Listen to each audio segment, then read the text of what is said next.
So GTE বাংলাদেশের বাজারে release করে দিয়েছে তাদের একটি low budget smartphone GTE blade A35। ফোনটির দাম রাখা হয়েছে 8,000 টাকা। এই প্রাইস রেঞ্জে বা এই দামে ফোনটি অ্যাকচুয়ালিতে কেমন হতে যাচ্ছে, ফোনটি ক্রয় করা বা কিনা উচিত হবে আর উচিত হবে না, সব কিছু নিয়ে কথা বলবো। So let's talk about each and everything about ZTE blade A35। ফোনের ডিজাইনটি গ্লসি ফিনিশ, দেখতে অনেকটাই সুন্দর লাগে।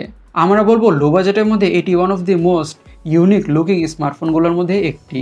যদিও স্মার্টফোনটি থেকে পোকো স্মার্টফোনের মতন ভাইবস পাওয়া যায়, তাও বাজেটের মধ্যে ইন্টারেস্টিং ডিজাইন পাওয়াটা খুবই টাফ। কজ বাজেটের মধ্যে বেশিরভাগ স্মার্টফোনই হয় টিপিক্যাল লুকিং, বাট সেখানে জিটিই ডিফারেন্ট কিছুই অফার করছে। বাজেট ডিভাইস হিসাবে কনসিডার করলে বলবো ডিজাইনটা good. Now let's talk about display. ডিসপ্লেটা হচ্ছে 6.7 ইঞ্চের HD+ IPS ডিসপ্লে উইথ 90 হার্জের রিফ্রেশ রেট।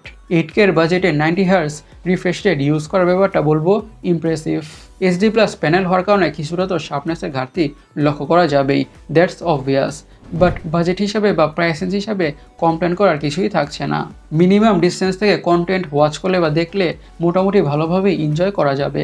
বলবো বাজেট স্মার্টফোন হিসেবে ডিসপ্লেটাও ঠিকঠাকই আছে। নাও ফোনটির হার্ড অথবা চিপসেটটাকে নিয়ে কথা বলা যাক। ইউজ করা হয়েছে ইউনি SoC SC9863A1। বাজেট ডিভাইস হিসেবে ফোনটি থেকে ঠিকঠাক পারফরমেন্স পাওয়া যাবে। দৈনন্দিন জীবনের কাজগুলো অনেকটা ভালোভাবেই করা যাবে, তেমন একটা ল্যাগের ইস্যু অথবা হ্যাংয়ের ইস্যু ফেস করতে হবে না। আর গেমগুলোকে লো সেটিংসে ঠিকঠাকভাবেই খেলা যাবে অথবা রান করা যাবে। কিন্তু এটিও মাথায় রাখতে হবে এই ফোনটি বা ডিভাইসটি অবশ্যই হেভি ইউজার্সদের জন্য নয়। ফোনটিকে কিছুটা বা স্লাইটলি হেভি ইউজ করা ট্রাই করা হলেই তখন ফোনটি থেকে অবভিয়াসলি ল্যাগের ইস্যু বা হ্যাংয়ের ইস্যু ফেস করতে হবে। কজ এই ফোনটির প্রসেসরটি অথবা চিপসেটটি হেভি ইউজের জন্য কেপেবল নয়। র্যাম এবং স্টোরেজ ভেরিয়েন্টসের কথা বলে দুইটি ভেরিয়েন্টে পাওয়া যাবে। 2GB RAM 64GB storage, 4GB RAM 64GB storage. Expandable র্যামের সাহায্যে 4GB এবং 8GB পর্যন্ত র্যামকে বাড়ানোর সুবিধা থাকছে।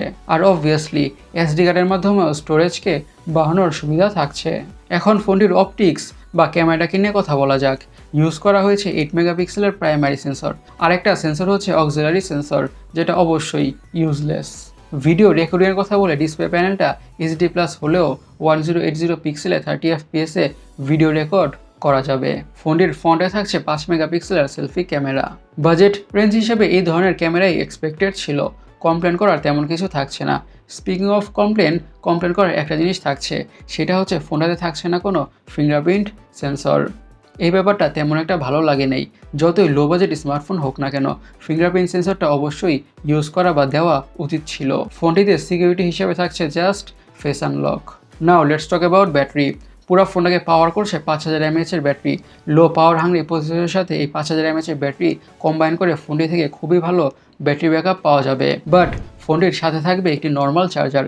সেই নর্মাল চার্জার দিয়ে ফোনটিকে চার্জ করতে কিন্তু অনেকটাই সময় লেগে যাবে। Keep this in mind. ফোনটির কালার ভেরিয়েন্টসের কথা বললে এইসব কালার ভেরিয়েন্টে পাওয়া যাবে। এখন ফোনটিকে নিয়ে লাস্ট ভার্ডিক্টের কথা বলে আমরা বলবো বাজেট বা প্রাইস হিসাবে জাস্ট ফিঙ্গারপ্রিন্ট সেন্সরের ব্যাপারটা ছাড়া প্রাইস হিসাবে বা দাম হিসাবে ওভারঅল সব কিছুই ঠিকঠাক আছে। গাইস, জিটিই ব্লেড A35 স্মার্টফোনটি আপনাদের কেমন লেগেছে অবশ্যই কমেন্ট সেকশনে কমেন্ট করে জানাবেন। আর আমাদের আজকের ভিডিওটি এই পর্যন্তই। আমি সৈকত, সাইনিং আউট।